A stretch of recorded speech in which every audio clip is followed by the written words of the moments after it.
everyone, welcome back to Pure Lottie. So today's video is a video of some products I've been trying for the last week. So they're all from the brand Senegence, and I put the Lipsense and the Shadowsense to the test. So I hope you enjoy today's video. If you do, make sure you hit the thumbs up button down below, and don't forget to subscribe and change notifications to all so you don't miss any of my future videos.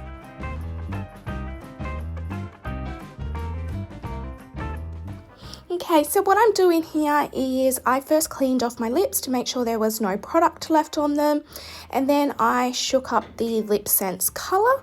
So the Lipsense uses 3 layers, and you need to completely dry your lips between each layer, and then you top it with a gloss. They have multiple different types of gloss. In this one I am using the colour Sunshine and Glossy Gloss for the topper.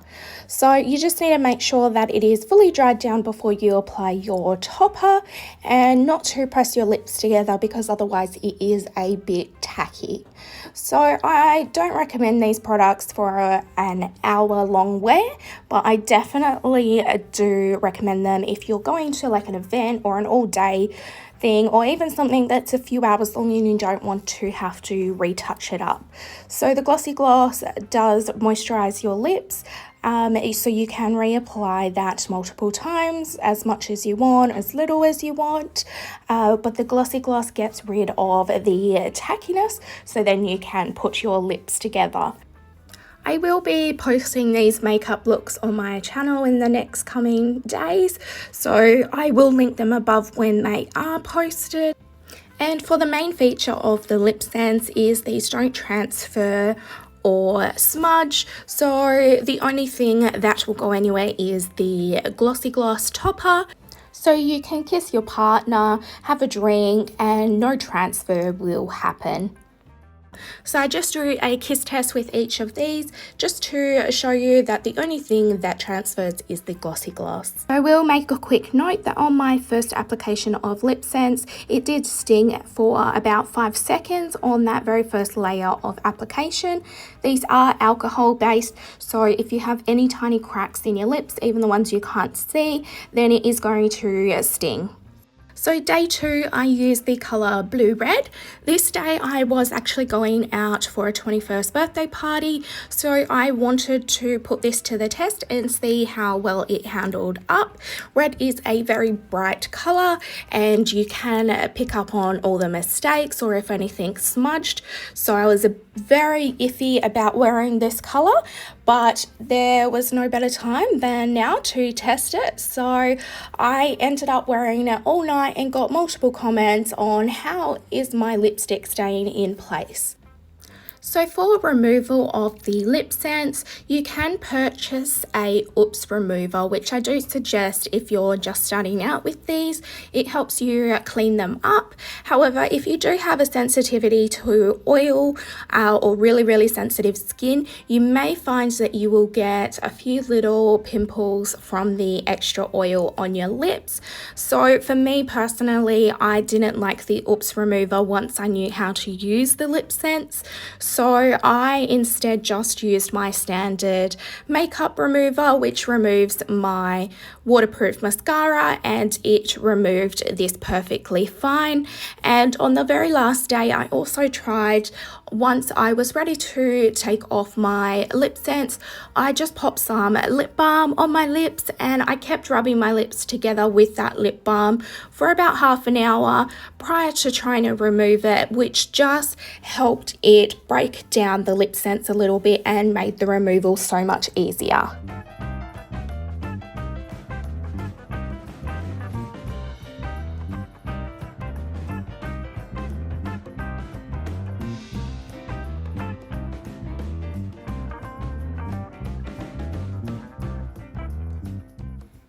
And once again, the kiss test, just to show that nothing transferred. And I will add in some pictures of the 6-hour wear.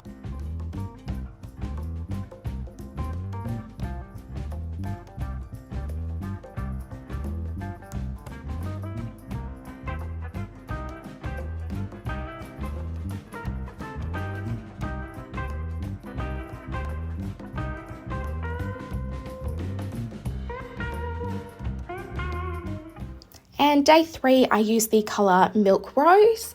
So I do also have the Shadowsense on my eyes here in their Rainbow collection.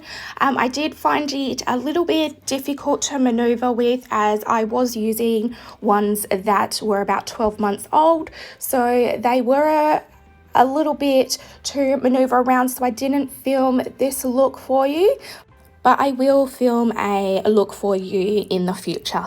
So after playing with the Shadowsense on my eyes for a little bit, I personally came to the conclusion that I wasn't a huge fan of the Shadowsense for a really complex look. I did find them quite difficult to work with and blend in. However, these ones that I was playing with is 12 months old and they had started drying out and expiring, so it may have been a different story if I had brand new ones. But I really liked how pigmented they were, and I personally have used powder my whole life for my eyeshadow. Therefore, I feel I work best with powder for my eyeshadow, but these are absolutely amazingly pigmented, so I am going to be purchasing these and using these as liners or for one eye looks, not super complex ones. And with this look, I used the Bougainvillea gloss, so it does give a bit of a pink tinge to it. I also tried out a few of the Shadowsense and put them to the test for the uses that they say they can be used for. So here I'm trying the Mocha Java Shadowsense and I'm using that to do my brows. So I just popped a little bit of the colour onto a palette and using a very fine brush and just putting brush strokes into my brows. So this brow I did just the Mocha Java colour and I found it was a little bit too dark for my brows. Brushed it through and it was still a little bit too dark. So I then went in and used a bit of candlelight and mixed it in just to lighten the colour a tad. And I did the lighter colour on my other brow. And yep, I found the colour was perfect for that brow. However, I don't think I would personally use this as a brow product just because I definitely find I have more control over a brow pencil than a liquid product. But if you're somebody that prefers a liquid product over a pencil, then this was a perfect brow product.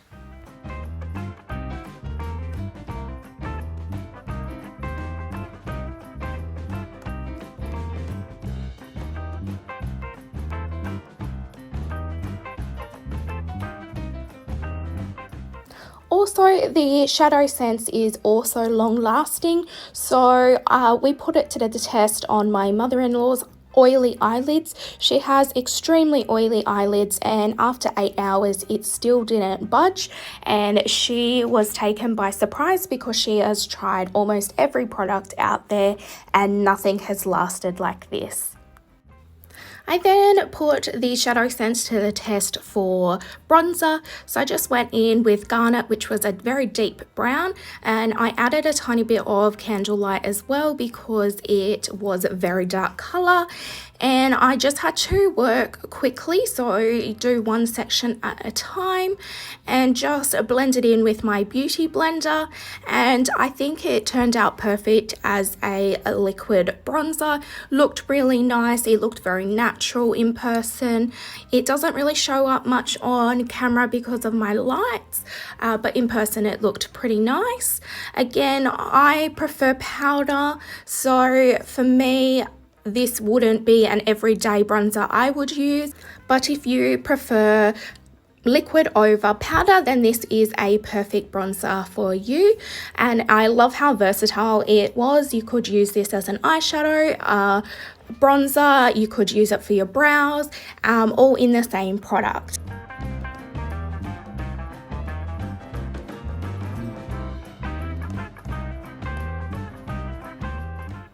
I then put Pink Posy Shadowsense to the test as a blush.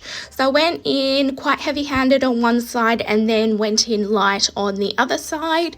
And I just used my beauty blender and just blended it out. Everybody that watches my channel knows I love my blush, so that is why I did one side heavy-handed and one side quite light. So then you could see both sides of what you would prefer. So I really loved Pink Posy for blush. I really loved the shade. I think it looks stunning on my skin type. So I would definitely use this as a blush in the future. And again, it was very versatile. So I could use this as an eyeshadow and then also for my blush. And I just popped a little bit on my nose just to see how it would go there as well. And it looks stunning. I then put Pink Opal Shimmer to the test for a highlighter. Now, I am the type of person that would put highlighter everywhere. I love the shimmer. So this one was definitely one that I was very critical about. And I can say with honesty that I absolutely love this as a highlighter. It looks stunning on your cheekbones, on your brow bones, on your nose. I just found it a little bit hard on my Cupid's bow just because you have to take off the foundation off your lips before you put your Lipsense on. So I would recommend that you maybe do it after you've done your Lipsense so then you don't wipe it off. So overall, I will definitely be purchasing some Lipsense for events as I absolutely love them. The Shadowsense, however, I do prefer powder over liquid, so I will limit the colours that I purchase of them just because I do prefer the powder. Now, my mother-in-law is completely different. She really loved the liquid form, so she is purchasing some of the liquid Shadowsense because that's what works best for her. So overall, it really is what you prefer to use and also what lasts up on your skin type. So thanks for watching today's video. Don't forget to like, comment and subscribe down below, and as always, thanks for watching, guys. Bye.